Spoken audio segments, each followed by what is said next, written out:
everyone to our panel today on the sport and entertainment industry. This event is part of our ongoing Sector Spotlight series that takes a close look at different industries as they emerge out of the economic disruption caused by COVID-19. Today, we're looking at the sport and entertainment industry, where you will learn about where there's growth in the industry, how to succeed in the industry, and why you might want to choose this industry as a career destination. If you have any questions you'd like to direct to our panelists, please put them in the chat box and we'll collect them for our question period at the end of the discussion. The discussion will go for about 45 minutes and then we have about 10 minutes for questions. And if you like to have captioning, you can choose to click on that feature on your screen. If you have any issues, there is someone moderating our chat box and they will answer those questions. My name is Trisha Grace with the Alumni Advancement Office and I'll be your moderator today. It's my pleasure to introduce our grad panelists we have on board for today's discussion. Carly Pollock is an account director at Power Play Production Group and is a graduate of George Brown College's Sport and Event Marketing Postgrad program. Carly has over 7 years experience managing and executing hundreds of events across Canada. Seeing an event from inception through to execution is what Carly does best. Her passion and dedication has led her to execute events for several high-profile clients such as Hockey Canada, Maple Leaf Sports and Entertainment, Golf Canada, and Canada Snowboard. Welcome, Carly. Thank you. Great to be here. Zvi Katan graduated from Sports and Event Marketing in 2021, right in the middle of the COVID-19 pandemic. He came to George Brown College after obtaining a Bachelor of Social Work in 2019. His decision to pivot careers towards sports happened after a job he took with Maple Leaf Sports and Entertainment as a Toronto Raptors interactive crew member. Around that time, he also started up the Raptors Insider, a Raptors social media brand meant to entertain and inform fans. He's currently a brand partnership coordinator with TSN Canada. Welcome, Zvi. Thank you very much. That's a great intro. Thank you. Sean Reczulski is the development director of First Tee Canada, a youth development program offered through Golf Canada. A lifelong advocate for the power of sport, he's previously held roles at the Canadian Olympic Foundation, working on major gifts, and the Movember Foundation, leading their Hockey Fights Cancer partnership with the NHL. Welcome, Sean. Thank you. Marcia Gay Knight was all set to join us, but sad to say that Marcia is no longer able to join our panel today. Something has come up that overlaps with our event. I would imagine that happens quite a bit given the industry. She'll be missed. She is the Partnership Marketing Manager with CBC Sports and Olympics. Marcia Gay started Black in Sport Business, an organization that aims to connect Black professionals in sport business across Canada. And if you're interested in what she's doing, perhaps you could reach out via LinkedIn and see if you could arrange for a chat. Okay, so let's get going. And I'm going to start with Carly, but it's a question for all of you. So given your different areas within the industry, tell us how your area has weathered COVID-19. Has the industry fully recovered? And in what ways do you feel your area within the industry is forever changed? Carly, do you want to start us off? For sure. So hi, everyone. Yeah, I think obviously being in the events industry, it was quite changed at the time, as well as kind of for the foreseen future and probably forever. Obviously, kind of in the events world, everything shut down. It really didn't exist, and it was a quick pivot. I know that's kind of the term of the last couple of years, but we really did. We had to pivot everything virtually, whether it be conferences, some of our galas, things like that, and really just make it work within this new world. Happy to say things are back, which is wonderful for the most part, and we're kind of calling it the new normal. I'm sure the two of you can kind of relate in your various different ways, but planning sporting tournaments, now you're thinking about, are people comfortable sharing basketball and sweating around each other, things like that? Can people sit that close together at a conference or a gala? So it really has changed things, but it is nice to be back in person, and then things have obviously evolved to more of a hybrid model, so everyone kind of wants the best of both worlds now. So it's definitely been a whole new set of skills and learning, which is kind of unique, something I never really thought I'd do in my industry. We've always kind of done pivots of different ways of hybrid, but this is a whole new normal, and it's been great to learn, but happy to be back and especially in our sporting events and stuff, because those were a little bit more difficult to bring virtual. So, Sean, did you experience the same thing? Yeah, mine hit in a very real way. I was in Vancouver on February 22nd, 2020. We were celebrating the 10-year anniversary of the Vancouver 2010 games and did a celebration gala, relit the cauldron. And I remember I was supposed to leave for Tokyo on February 23rd. And I got a call from our chief medical officer saying, hey, you need to go back to Toronto. So we were preparing for Tokyo 2020. As everyone in the world knows, it became Tokyo 2020 +1, or Tokyo 2021, as people say. And it really shifted quickly for sport, as Carly mentioned. At the Olympics, we partner with the 58 or so Olympic sports for summer and winter. And for a lot of them, they are a revenue-based industry off events. And so people like Carly and in that industry really had to put their heads together and come up with great ideas to kind of keep those industries afloat. And, I think we all saw it with Run for the Cure, Rogers Cup, other large scale events. That can be a large, significant portion of a company's revenue because it's built such a great platform. It has followers that set their travel schedules around it, and they were just gone overnight. And so I think a lot of our industry had to take a step back, pause, and reevaluate how they allocate capital going forward. Yeah, major changes. Zvi, how about you? Did you find that you also experienced those same sort of changes? Yeah, I think for me, I came in at a very interesting spot because I kind of went through this sport event marketing program in the height of COVID, and then starting my internship sort of on the mend, and then coming in full speed now as we're picking up the pieces.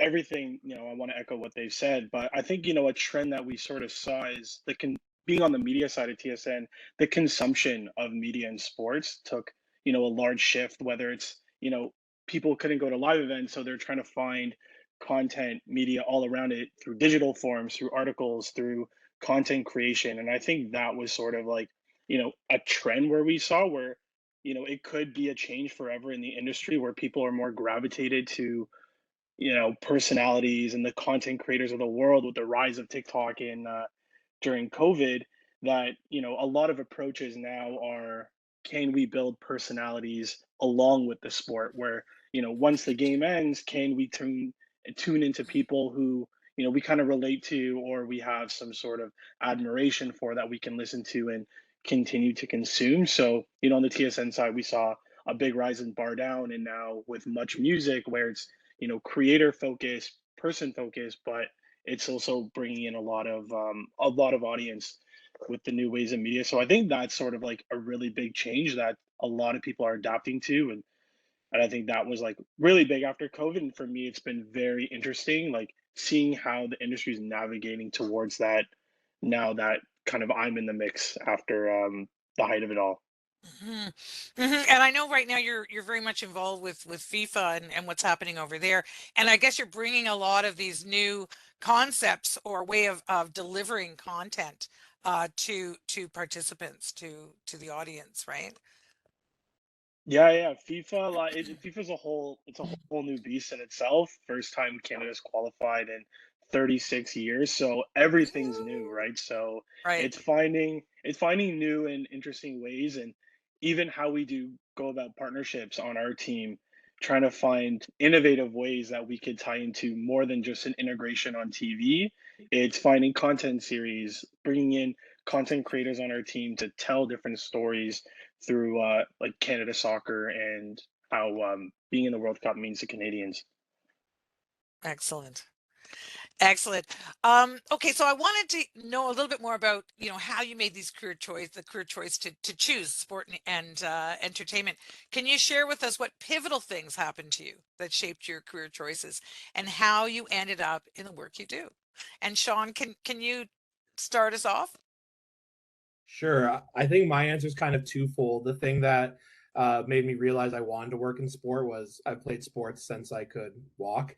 But when I was in university, I played football, and in third year, scouts started talking to my roommates a lot, and no one really seemed to care who I was. So I think that was the writing on the wall that I had maybe a year or two left of sports in my life at that level, and I wanted to make it a part of my life. So I met with the great folks over at the CFL, and they just said, you obviously check a lot of boxes, but you lack on the business acumen side of things. And so they recommended the sport and event marketing program for me. And, it's been a great decision so far. And then the second kind of piece that really just changed the trajectory of what I do and who I am as a person was meeting Michael Pinball Clemens. I actually met him at one of the sport event marketing third semester class events. And we just kind of met. He asked me what I was doing, and I told him I was in the first semester, and we hit it off and formed a great bond. And, through him, I got to know his wife, Diane Clemens, and Jennifer Branco, who teaches in sport and event marketing now in events. And, Michael was really a champion of me being young and giving me an opportunity to sit at a table where a lot of young people don't get to sit. And, Jennifer for kind of letting me sit by her side for years and ask all the annoying questions I could, really accelerated, where I am today. Well, it's good to hear that our program has such a great reputation out there. We have such huge support from the sports community around our program. So that is great to hear. How about Zvi? How about you? How did you shape? What are those pivotal things that happened to you? I know you were in a totally different direction, social services, and you did this pivot. Tell us about that. Yeah, I took a complete 180. And I think for me, I felt the pressure like back in high school when it's time to pick your university. I was like, what do I want to do? And I just kind of went into social work because I kind of knew the how I wanted to feel about the work that I was doing, and my end goal of the kind of the effect and purpose I was having. And I thought social work would be the right avenue towards that. But Mhm. then as I was kind of going through third and fourth year and doing placements and you know going through a lot of lived experiences in social work, I kind of realized like, I don't know if this is right for me, but I still want to be on this trajectory of how I want to feel about the work that I was doing in the team that I'm a part of. And I just kind of did a lot of reflecting. It's just asking yourself, how do you want to go about your career, right? And how you want to Mhm. feel about it. And I kind of realized, I was a very passionate sports fan. I know everything there is to know about basketball and the Raptors. And in my head, I'm like, there has to be some sort of balance. So it's really just kind of sitting down and kind of like interrogating yourself really and Mhm. trying to understand, where you want to navigate to and, you know, and just asking questions to people that you trust and in your circle. So luckily when I was working with the Raptors, I had a mentor named Daniela Orsi who now works with Carly over at Power Mhm. Play, and she was like really raving about the George Brown program. So when I ended up doing it, it was in the height of COVID, and everyone raves about the events, in-person meetings. So I didn't really get to experience that. But it's just finding people and asking questions, but just kind of having that compass. And if you lay out that framework, Mhm. you can kind of navigate where you want to go. Because once you get that foot in the door, you'll sort of see the different lanes that are available, whether it's on the brand side, the agency side. You want to be on the client end, and or the media. So it's very interesting. But yeah, just really interrogate yourself and reflect. And I kind of just had that breaking point where I kind of just saw, maybe I can do what I want to do, but through sport. Well, I find that fascinating because I see there's a lot of connection between social, an interest in social work and sport. And it's something that Sean had said in his bio a bit, how he's a huge advocate for sport as a life-changing experience. So, and that is for youth who may be trying to figure out who they are and what they want to do. And I think sport allows for that kind of reflection and also activity. So you get busy, you learn how to work on a team and how important others are in reaching goals. It's just such a I see the where it's that intersectional sort of uh, pieces in those two.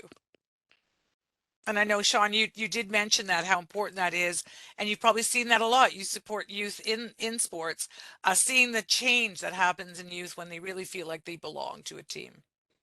Yeah, like Pinball used to say all the time, we're trying to move them from the margins to the mainstream. And I think that's a great way to look at it. They're not, they're not individuals that should be looked down upon or seen as different in any way. We just need to level the playing field. And, sports won't be right for everybody, but for a lot of people, they'll make lifelong friends and, they'll find out a lot about themselves if given the opportunity to get in there. Mm-hmm. Absolutely great. Carly, how about you? What are some of the pivotal things that happened to you that shaped your career choices? For sure. So I'm like almost the opposite of Zvi. I always wanted to be in events. So that's very fortunate for me. I feel like I was able to kind of follow a path. I know that's not very common. So something I kind of grew up knowing that I wanted to do. So that kind of obviously guided my path. And I worked almost the opposite way. I went to the University of Waterloo and I danced there. And I did a co-op program. So I had 5 co-ops by the time I had gotten to George Brown. And really what I used those co-ops was for eliminating what I didn't want. So as I mentioned, I danced. I obviously love like sports and things like that. My dad never had a little boy, so I kind of grew up his little sports fan and everything like that.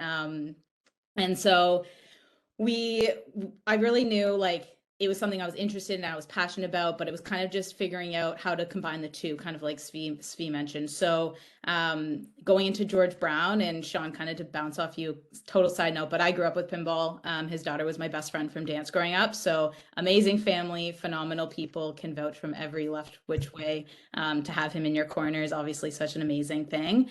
And then I got to George Brown and I had these experiences and I knew there was things that I wanted to do. One of my bosses that I planned events for under Waterloo, she did the program and that's how I came about it. And really, again, raved about it. And so did this program. And one thing I really found is a lot of people came into the program really wanting to work at one place. And there was kind of that top line and everyone wanted to work there. And there was nothing wrong with working there. But then I had Mark Harrison from T1 come in and he was speaking about the agency life. And that's something I hadn't fully really delved into, and it really sparked my interest.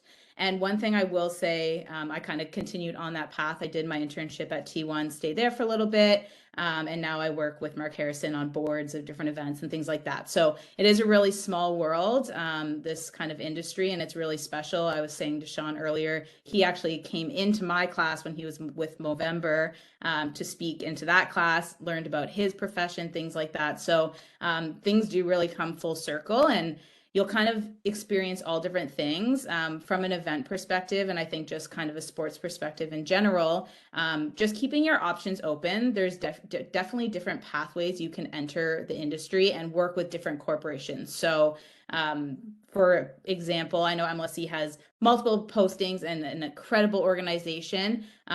Obviously would have loved to work there, but now I work with them. And there's just different avenues that you're able to experience and go about. So make sure you're exploring all your options and really thinking about the different paths and different ways that you could potentially get into the industry through different avenues. I would, I'd quickly echo off that too. Like I've probably said since I left Pinball's foundation that this is the last time I'm working in the nonprofit sector. And if you look at my resume, it's nothing but nonprofit sector. And to never close a door on yourself. I used to say it, I try not to anymore, but it's I just keep letting good experiences and good people kind of guide me to where I want to end up being ultimately. And Movember was a great opportunity to work on men's health, off something near and dear, and the NHL was great. And then the Olympics combined my love of all sports, and then Golf Canada is really honing in on the youth and sport aspects. So I couldn't agree with Carly more on that. So it sounds like the big message coming through is sort of, test out the waters, see what's out there, what's going on. Don't be afraid to try a different channel here and there to kind of, as you're starting your career. And is that, so I wanted to ask you around that, what's your advice to those just getting into the industry, navigating their career? I know that everyone has touched on networking to a certain extent around, how important, essential that is to the industry. What do you say about that? Yeah, like I think for me, I had a big realization when I started the George Brown program coming from social work. I felt like everybody had sort of like a business or events background, and I'm like, damn, I am playing some serious catch up with some like serious people here. And, a good mentor of mine who was a professor in the program, Matt Clark, really kind of told me is like, you'll do well if you work hard, but if you're not going out there meeting people and having like very important conversations about your future, networking and who you are. So, really getting on the network grind is huge.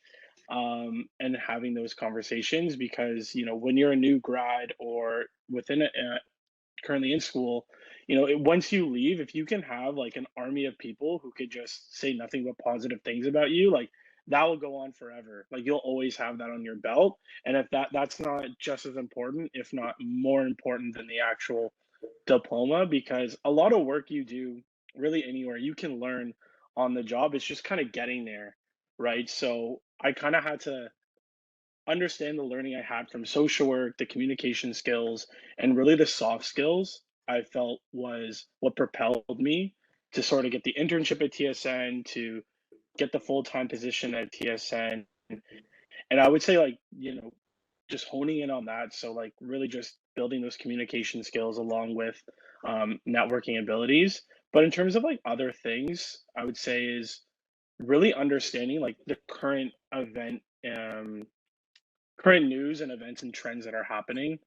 So if I was to hop in a call with Carly, I'm not in the events world, but if I'm keeping up with what Golf Canada is doing, what the COC is doing, and all these other brands and companies, we can have a full conversation. And we're just meeting today for the first time, and I think that's so important. Whatever avenue you end up with in sport, Mhm. is being able to have those conversations and networking skills, but also providing substance so that you're showing that you're keeping up and you have an interest in this. Because a lot of conversations when I started networking, were kind of dull. I'll be honest, like I didn't know what to talk about. I come from social work. They don't teach you networking, how to present yourself, elevator pitches. And it was until I really just put my nose down, started learning the different landscapes, is what they mentioned, the agency world, the brand world, the non-for-profit. Once you start keeping up with what's interesting, everything just starts coming and it flows really well. So that's what I would recommend through the networking avenue and grind there. So you're saying like, learn how to network. So, and I think you're right. No matter what field you're going into, understand it in a broader way. You know what's happening around the industry, not just specifically with the interest you have in one direction. And I think that's really important. And I would imagine that in the interviewing process, those things might come up. So as a new grad going out there, showing your deep understanding of sport and entertainment, what's happening in some of the different fields as well. Carly, would you agree with that, or Sean? Yeah, I'm happy to jump in. I think you kind of nailed it.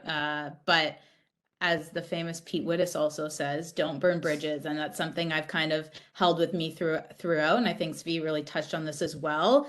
Being genuine, being yourself. So if you're not the most outgoing person and networking is scary for you, that's okay. You have to find those moments where networking is easier for you, or put yourself in situations where it's easier to network one-on-one, things like that. There's different opportunities. You don't need to be the loudest person in the room. You don't need to be the most outgoing, but really making sure you're genuine, staying true to yourself, are probably the two most like important skills I'd say in general, in my opinion. And just not burning those bridges. As I mentioned, this industry is extremely small.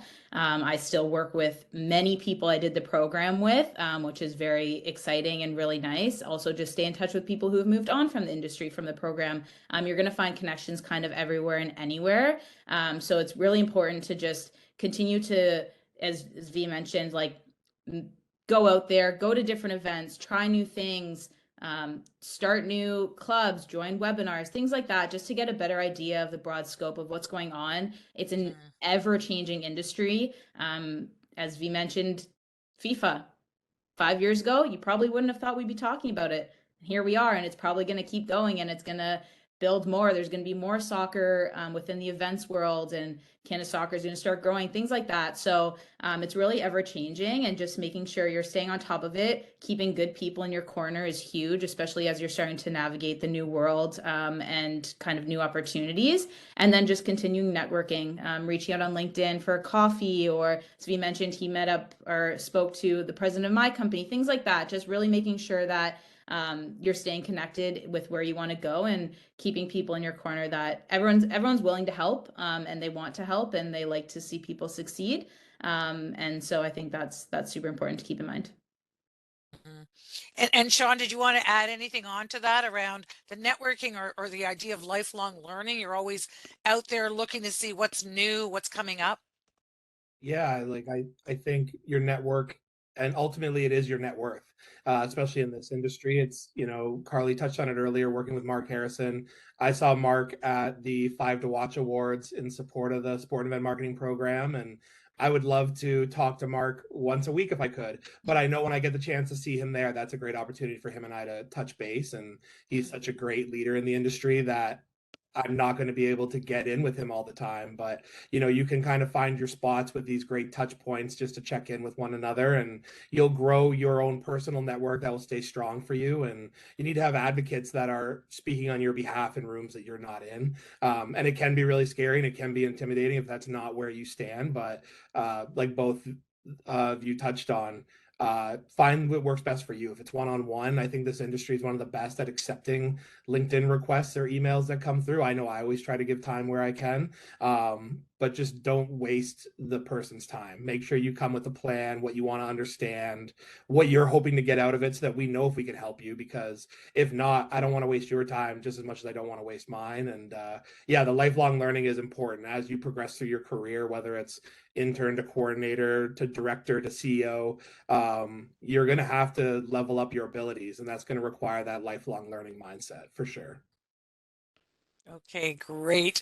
Now there's a lot of skills that are part of what you're talking about, right? And the networking, I feel, is always about building communication skills, which I'm sure is an incredibly essential skill for what you do in the industry.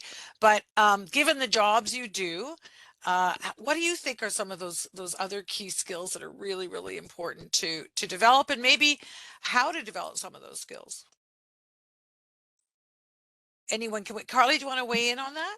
Sure. Yeah, I think we touched on a few, but I'd add flexibility and organization, I think, to two of my, on top of obviously people skills and all that kind of stuff. Those are obviously very important. But organization, for the obvious fact that you need to be organized to plan an event. But flexibility, obviously things are going to happen. Again, COVID, who knew? You got to be flexible. You got to be able to pivot. On site in an event, anything can happen. I know, Trisha, we've been part of events together, had to make changes and things like that on site. And I think it's just one of those things where if you're flexible and willing to adapt, and you're kind of keeping your ego aside, things like that, it'll get you far. And just, again, remaining genuine and really able to kind of change on a dime, it's definitely helpful within this industry to stay flexible. Nice. Zvi, how about you? Do you have some skills that you think? And you know, there's the soft skills which are super, super important, right? Like the flexibility, the people skills, communication. Those are really important. You might want to talk about those, but also some technical skills that you feel are needed nowadays when you're coming into the industry. Yeah, I think it's just, you know, kind of getting familiar with like a lot of some operating systems, whether you want to kind of get onto the side with like on more digital Hmm. and kind of understanding, you know, Google Analytics and different analytics platforms, or you kind of want to get into social media and you're really looking at different platforms like Hootsuite, for example, to track and manage. But, you know, I think like in terms of those skills to help propel you in sports is, you know, a lot of teams when they think of, you know, building, do they want someone they can go to battle with? And I think if you can develop an arsenal of skills, mix it in with soft and hard skills of like how well do you perform and how well can you organize yourself when it's chaotic? Because in sports, you know, from a Monday to a Tuesday will look completely different. Someone will cancel on you, an order won't go through, you know, an asset won't get loaded to broadcast, and you know, you kind of just what Carly's saying, adjust. So, you know, it's finding those, and you can unpack that and like kind of see like, you know, organization, time management, Hmm. all those, but you know, kind of taking it upon yourself and practicing that. And if you can't get that experience within, you know, an internship, volunteering, I know I couldn't do that volunteering with COVID, I kind of just look to build that experience on my own and Mhm. sort of build something from scratch on my own that I can talk to if it's in an interview, if it's in networking. Mhm. But something that always sticks with me that a mentor once told me, like, be the person that you want to get a drink with, but also go to war with, Okay. right? So it's having both of those skills, the personable skills, but then it's also knowing when to roll up the sleeves and kind of get into the mix of things. So I think just like, unpacking that, finding the skills within that is a big one. And Sean, would you agree with those? Are there others that you would present to our audience that are essential skills? Yeah, just when we started talking there, I kind of jotted down three, and I think they've been touched on. But being a great teammate would be a soft skill that I think um, some people have just naturally, and some people could use some work on it. And being a good teammate means different things on different days and different hours. Sometimes it's just calling to check in on them. Sometimes it's offering to lend a hand on a project, even though you're busy, but they need it. Another one is creativity. I think Zvi touched on it really well, is you need to be a solution oriented person. Mhm. My role when I went with Team Canada to Tokyo and Beijing was I worked on the transportation logistics, and COVID, with notwithstanding, it's a complicated project on its own, but COVID obviously gave us new wrinkles. And so we need to come up with solution every couple of days. And that's because the organizing committee or the host country would change their rules. And so their rules would then knock on to, 200 plus other company or countries. And then those countries would have to adapt overnight. And so you'd wake up and the solution to the problem you just solved, you now have a new problem that solution doesn't fit. And I think that's something that whether you're with MLSE, you're in events, you're in sport in general, you're going to find that a lot if this is where you want to grow your career. And then the last one I had was just passion for the work. I think Mhm. you'll find out if you really want to be part of the work if you do some big, large scale events, because those are long days, long hours, and there's a lot of demand for you there. But Mhm. if you can do it, it makes the rest of the work not seem that bad by comparison sometimes. And I guess it's developing those skills. If people are thinking about, well, where do I get better at that or more comfortable with some of those skills? I know that all of you, I believe, have been involved in volunteer work, and that might be a way to kind of develop those skills, to reach out and see if there's opportunities where you can pitch in with what you know, what your skills are now, and learn a little more deeply some of these key skills you need to have. Yeah, 100%. Yeah, and I think also just like touch on skills as well. Something that what I did, going out there and building your own experience to build those skills with my Raptors platform. And even when I was in the program, kind of built a website, built it like, got a team of 20 and we were creating content. It's just trying to find different ways. So let's say, you're not in the media world, you maybe organize a once a week call with people in your network or colleagues or students just to talk shop and really just talk about trends and things, and you kind of have that on your belt of organizing, communicating, building. But also, like, a lot of people don't like to talk about it, numbers. Like, get comfortable with numbers, Mhm.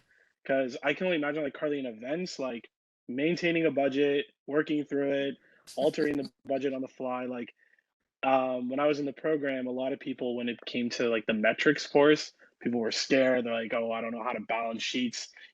I personally, I'm not balancing sheets right now, but also like looking at the overall revenue of the team and tracking that and managing it, working through it. That's something I would just, don't be scared of numbers. Mhm, They are mhm, your mhm. friend, and you will need them.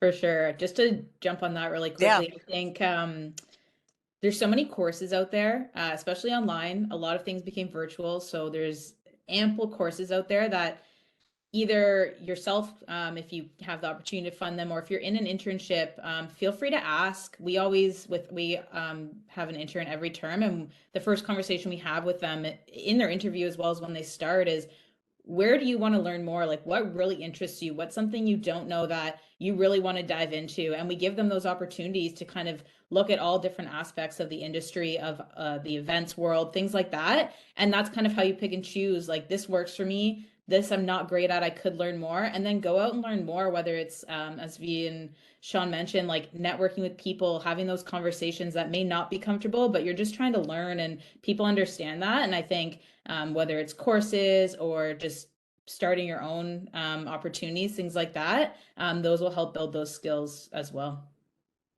Yeah, I couldn't agree with that more. Like learn while there's not live fire happening over your head is definitely beneficial. I got the live fire experience. We were between leadership with my time at the Olympics, and I got the opportunity to go to a board meeting and discuss kind of our overall budget for the following year. And the board was supportive, and our CFO kind of prepped me for everything. And there was a comment made by a board member that is a good friend now, but it was Sean continues to be the greatest opportunity and the greatest threat to the success of the organization, just because of how much revenue was sitting in my portfolio. And so it made me worried when I was younger, but as I got older, I saw it as an opportunity, and it really made me take control of my P&L and look at my budget. And now with First Tee, we have 4 chapters across the country, of 2 more coming on board next year. So that's 6 individual provincial budgets that flow into a national one that all have to be managed and kind of taken care of, and an eye kept on them. Wow. Sure. Well, you know what? Something that's coming out that's I think is really important for grads to hear too is that idea of really being on top of things and taking initiative. Don't sit back and wait for your career to happen. Sometimes you got to make it happen, and that involves everything you're talking about around reaching out to people, finding opportunities, creating something online, starting even a club, a job search club of those who are heading off into the industry. You lead it, then they see you as a leader. So I think that's really, really important. Now, Sean, I wanted to just have you weigh in a little bit on, because you're talking about the learning that happens, right, in the work that you do. What has been sort of your greatest learning, and what advice would you offer to grads? Everyone's greatest learning, I think, will be different.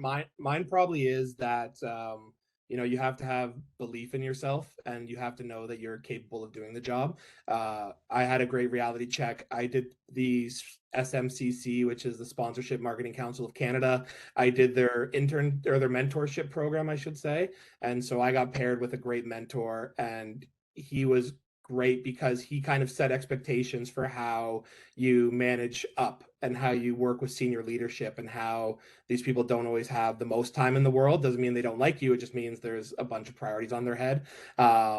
But you need champions on your behalf like that. And whether it could be someone in your family, it could be one of your classmates, or it could be, someone that you meet that you just have an interest with. Like Z said, like maybe you guys bond over talking about Raptors, and that becomes a champion in your corner for the rest of your career. But one of my lifelong learnings is not to, hold everything in.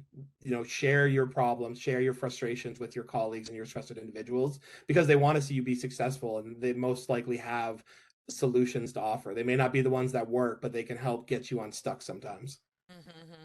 Oh, and can I ask you something? Can you put that in the chat? What is that? What's that mentorship program? Oh yeah, sure. I can type that up while Carly or Zeev talk. Yeah. Okay, well, I gotta go over to Carly and ask you about your greatest learning from the work that you do, and what's your advice to grads? Yeah, really echoing what Sean said would probably be my top one, but I also mentioned like don't burn bridges. As it like this industry is small, you work with a ton of people, and really utilize that. My other one, I guess, would be don't be afraid to ask questions, which kind of echoes Sean's, but Google is your best friend. I use Google every single day of my life.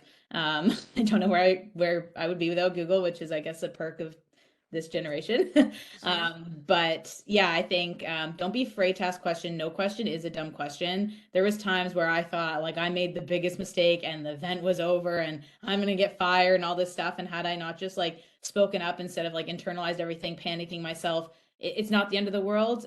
Likely anything you could do is just going to be a learning for next time. And I think just keeping that in mind, asking those questions, and again, having those people in your corner that are kind of a safe space, that you are able to ask those questions and really gather information and help yourself move on, versus kind of hold things in and keep them to yourself, I think is a really big one. Okay, fantastic. And Zvi, I wanted to ask you as well, what's your greatest learning, and what advice do you have for grads? Yeah, we have some good speakers here. They took a couple of my thoughts. I guess also like being very new in the industry and being fresh out of the program. I think a learning that hit me really hard is when I was working with MLSU, the Raptors Interactive crew. I'm a diehard Raptors guy. I know what there is to know, and I thought being in that environment was literally like two worlds colliding.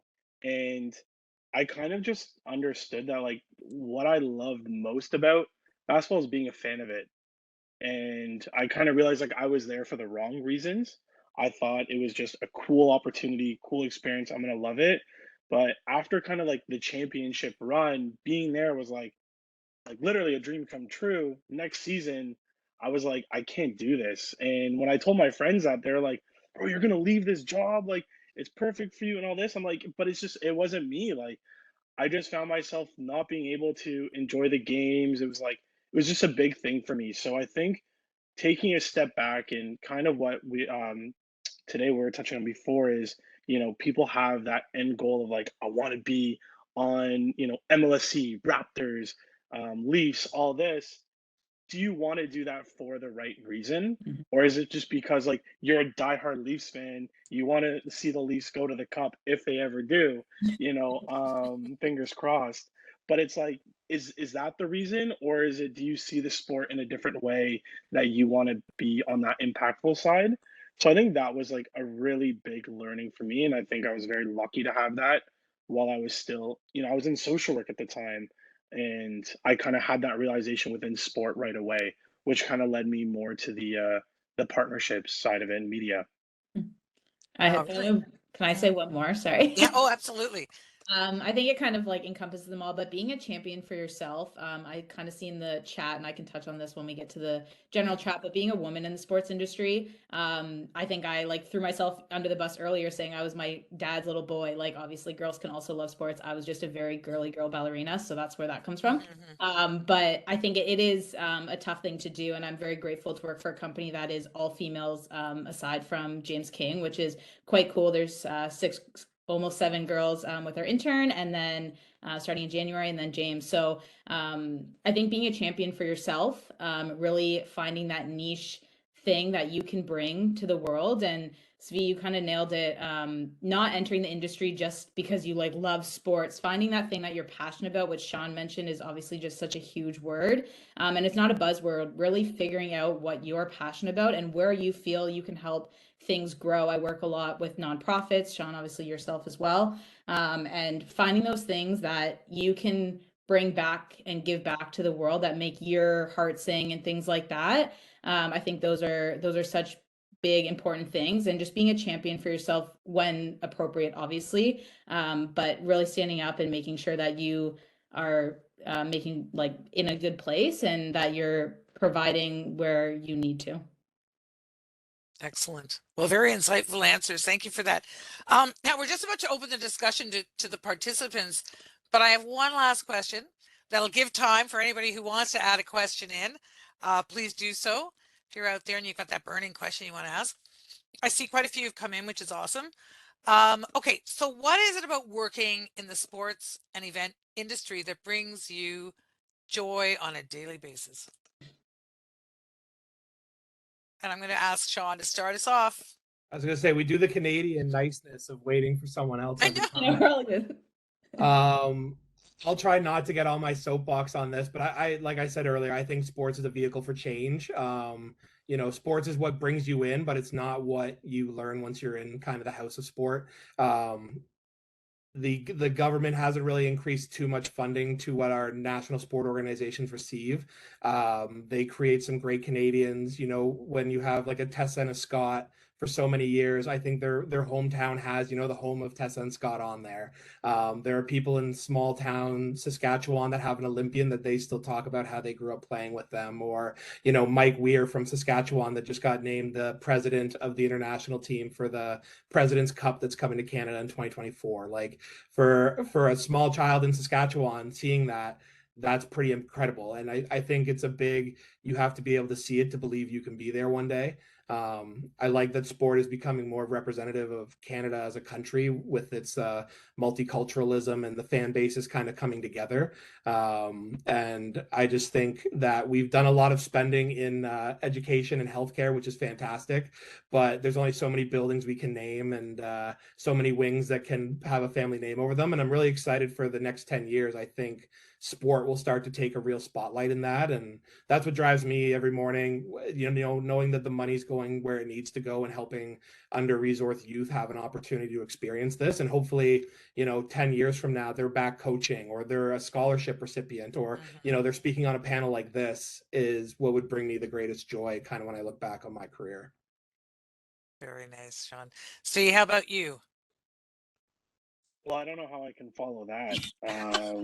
You kind of just echoing literally what Sean said. I think for me to not to kind of go on, but to add something different, it keeps you on your toes. Like in sport, when you're in when there's a major sport happening, like every day, every hour can be very different in how it looks. So I think for me, I really like that chase of learning different things, but also, not knowing what I'm going to go into by 9 a.m. call or what's going to happen next. So I think that whole idea of, you know, being on your toes and really just not the unknown is interesting to me.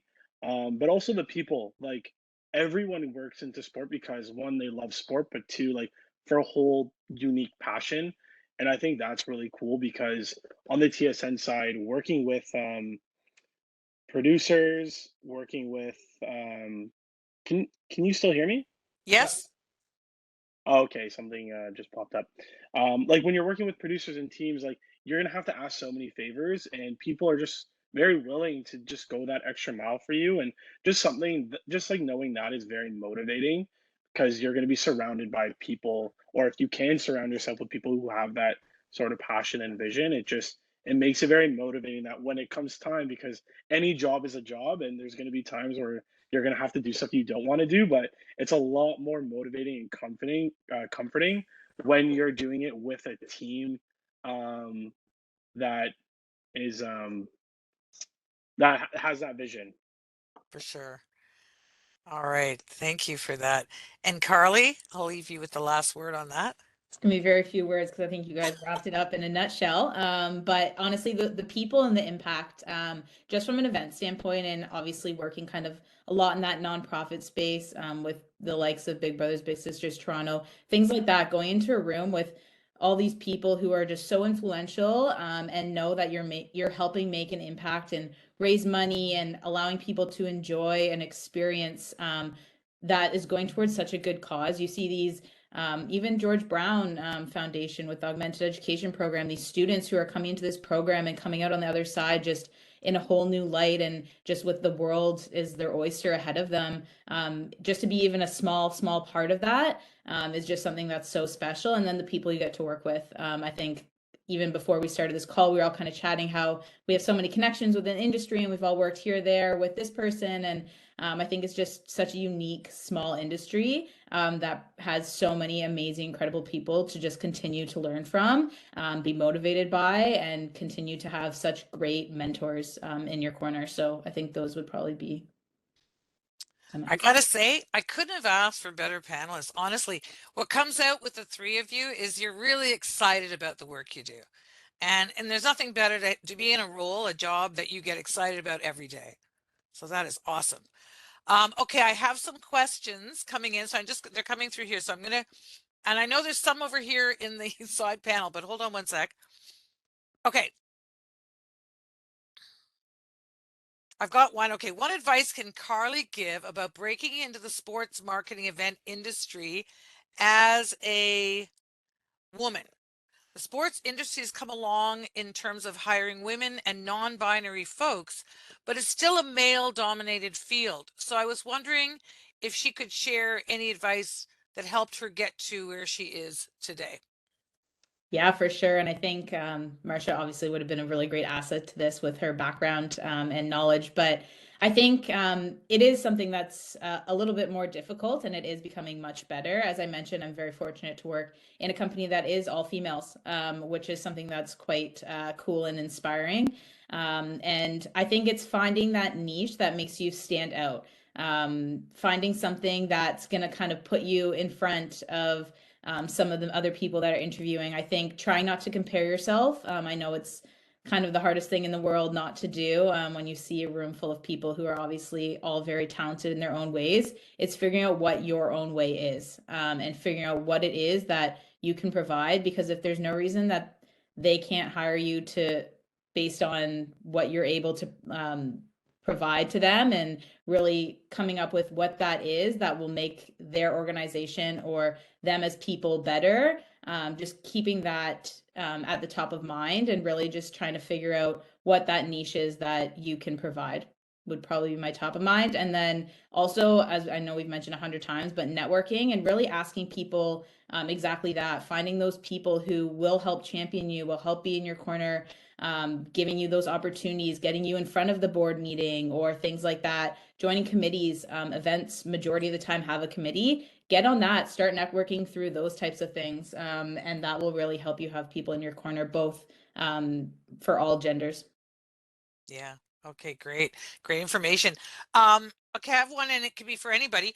For those who want to get started or pivot into the industry, but don't have a sports entertainment background, what steps would you recommend them to take? And we've touched on a couple of things, but is there anything else that you want to add to ways to get into the industry?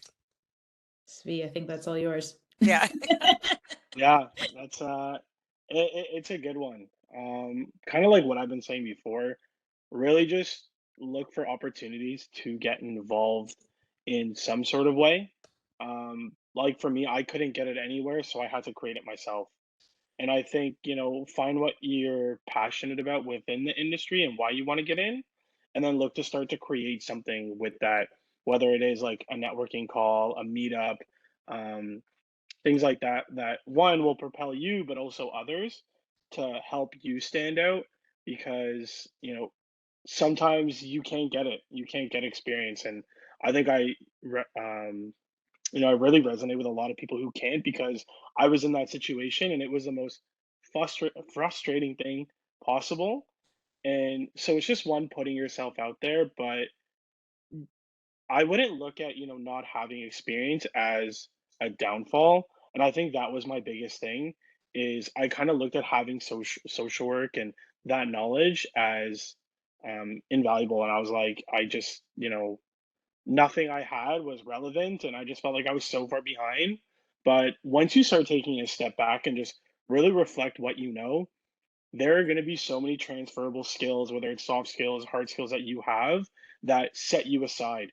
That now, when I go into an interview or when I was interviewing with TSN, they were all they were asking about is my social work experience and my knowledge because that's so unique and that's such a niche thing that people in the industry don't have.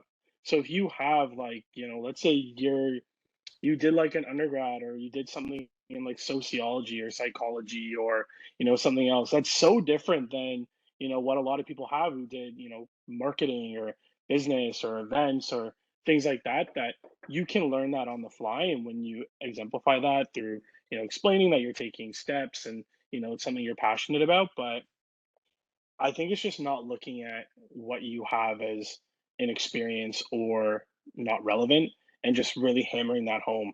Like this is what you have that other people don't.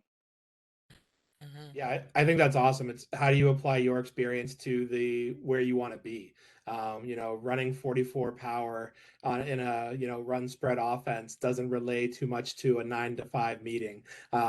So I didn't have any experience either. I have a sociology degree. My time at Western was fantastic and informative, but sociology doesn't respond to youth development in a sports atmosphere. So I would say don't get too intimidated when you read the job postings out there. If it says, 5 to 10 years, make sure you're somewhere around there. But for those entry level kind of roles, I think most good employers will look past whatever the kind of basics are, and they're looking for the person and someone that's moldable and teachable and someone that they can grow and they think will be a value add to their team at the end of the day. Yeah, Sean, I was going to say something I've kind of always thought about and really kind of preached is skills can be taught, attitude and personality a little different. People are looking for that. So if you have a positive attitude and you're out there and you're willing to learn and you're kind of in it to win it and you're showing them that you're available and wanting exactly what you're going for, skills can be taught. Every skill someone learned at some point. So just keep that in mind. If your skills don't exactly line up, it's not the end of the world. But as Sean mentioned, just go for it, take that kind of plunge and see where you can end up. Great, thank you for that. I have a couple more. Let's see if we can get them in. We have a couple of minutes. Okay, so there was a lot of talk about networking in the industry. How do you get started? Should I join an association? I can kind of jump in on that one first. I'll jump right into it. Yeah, like join whatever you can. Like literally do it all. Um, something you learn in social work is understanding power dynamics, right? And I think when I was a student, a lot of students think is you're powerless. You need to connect with people in the industry.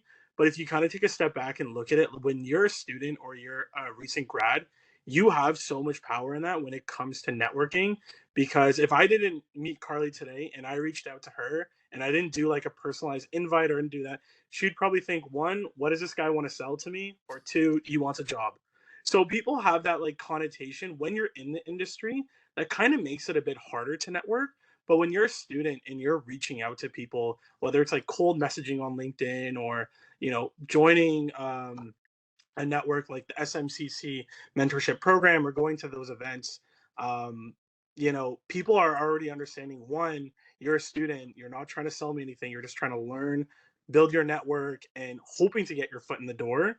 And a lot of people are more receptive to that. So, you know, I think to start networking, like start now, like when you're in school is like, and when you're just out, like that's the best time. And, if I could leave with one thing today is run with it. Cause this is like the golden time to do it. But just find a framework that works for you. Like for me, I kind of did like a stalkerish thing that I don't like to admit, but like I built an Excel sheet where I'm like, I need to start a network from scratch. I didn't have a LinkedIn till I got to George Brown. So I'm like, man, people have like 400 or 500 connections. I have two. And I'm like, how do I go from here? So I just like started tracking that, started doing this. And, a big thing that I hope some people don't take away from this is like set up one call and then you have that person on your back. Like that's not, I wish that's how it worked, but that's not. It's finding ways to follow up. So let's say you're cold messaging on LinkedIn or you're putting yourself out there. It's how are you going to maintain this relationship? Not every time you talk to someone is going to be like a click. You're going to be homies. You're going to chat through everything. It's really just finding what you relate to and where their areas of interest are that you rely on. And let's say it's taking a couple notes, adding that to your tracker, and then when you're keeping up with current trends and what's going on in the world of sport and events, you can, let's say you find across a good email, you look at some people you're networked with, and oh, this email will find this person they'll find it interesting. It's finding ways to maintain that relationship. So I think one, cold message, what is it, worst case that they don't respond to you, they ghost you and you get a no. So like, so there's no harm, no foul with it. It's just start and just put yourself out there in ways that are comfortable for you, and just do it, because now is the best time to do it. Quickly on that, utilize your George Brown network. Your professors are the first people in your corner. As Sean mentioned, Jen, she'll be the first one to help you out. Pete Wittes knows so many people in this industry, left, right, and center, will help you any day of the week. Utilize your classmates, your peers, people past in the program. George Brown is such a good source of network. as I mentioned, I work with so many people that have done this program and many others. We hire interns every term from this program, or at least try to.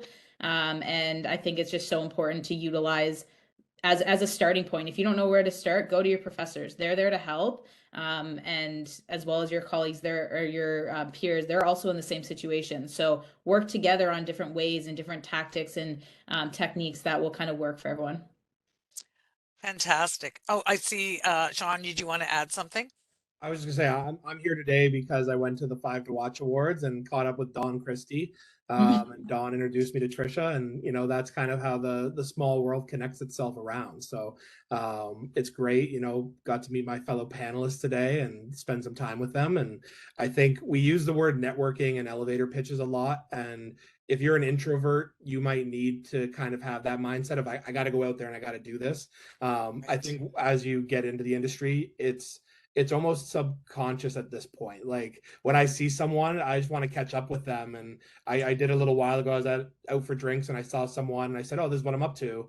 And they said, how can I support you? And then they connected me to a company, and then it kind of went around. And I'm sure for Carly, that's how some events come into her portfolio. And Zvi, that's probably how some stories and your own social platforms, they grow. So don't always think of it as I gotta set 30 minutes to go do this. It can happen organically. So whether it's an association or you play ultimate frisbee on the weekend or play flag football or whatever it may be, there are people out there that want to hear what you're up to. So always know you have a story and don't be afraid to tell it. Beautiful. And you're right. Stay connected. And build your reputation. Reputation's everything, right? So if you're that person out there doing different things and helping out and being a part of the community, speaking to people, letting them know what you want to do, where you want to be, it always pays off. Absolutely. We are at time. Oh my gosh. And we have a couple of great questions that have come in. I won't be able to get to them. If your question wasn't answered, please reach out to me, alumni@georgebrown.ca, and I'll make sure that if I can't answer it, or I'll reach out to the panelists, and hopefully they can. So, okay, I want to thank you, Carly, Sean, and Zvi, for taking the time out of your busy schedules, because I know how busy you are, to share your stories, your insights, awesome career advice to our grads. Thank you so much. Thank you so much. Thanks for having us.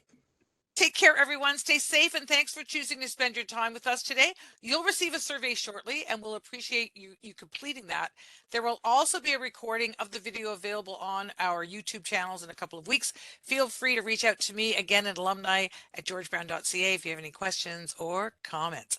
And stay tuned for other alumni events coming up. You'll learn about those events through our newsletter that goes out monthly, on our website, or through our social media channels. So be sure to follow us on LinkedIn, Twitter, and Instagram. Again, thank you so much to our panelists. Take care, everyone. Bye for now. Thanks so much, Trish. Bye. Bye.